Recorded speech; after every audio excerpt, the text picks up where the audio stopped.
మంచినీళ్లు లేక గ్రేటర్ విశాఖ వాసులు గగ్గోలు పెడుతున్నారు.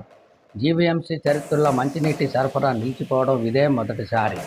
ఈ పరిస్థితి తలెత్తడానికి ప్రధాన కారణం కూటమి ప్రభుత్వం వైఫల్యమే.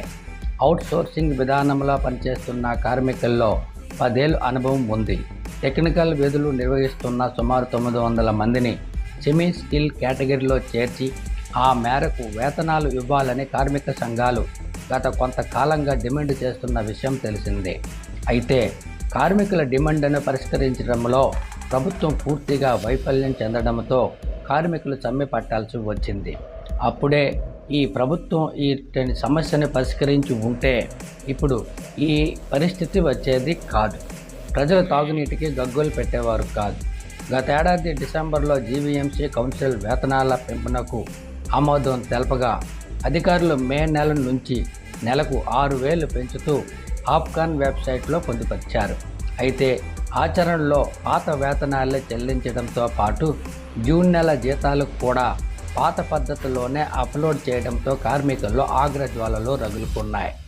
పాలకులు అప్పుడు ఏది మాట్లాడారో ఇప్పుడు ఏం మాట్లాడుతున్నారు? కౌన్సిల్ వేతనాల పెంపునకు ఆమోదం తెలిపి ఇప్పుడు ఈ నెల జీతాలు పాత పద్ధతిలో ఇస్తారా అంటూ మండిపడుతున్నారు కార్మికులు. ఈ క్రమంలో నగరంలో తాగునీటి సరఫరాకు తీవ్ర అంతరాయం ఏర్పడింది.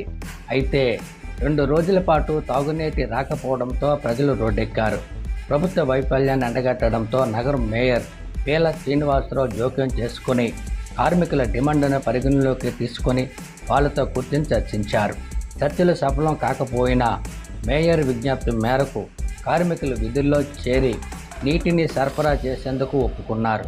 అయితే మరోసారి జరిగే చర్చలు కూడా విఫలమైతే సమ్మెను మరింతగా ఉధృతం చేస్తామని మేయర్కి తెలిపినట్టు తెలిసింది. మొత్తానికి తాగునీటి సరఫరా ప్రస్తుతానికి ఒక కొలిక్కి వచ్చినట్టు భావించాలి. రేపటి నుంచి తాగునీటి సరఫరా జరిగే అవకాశం ఉంది.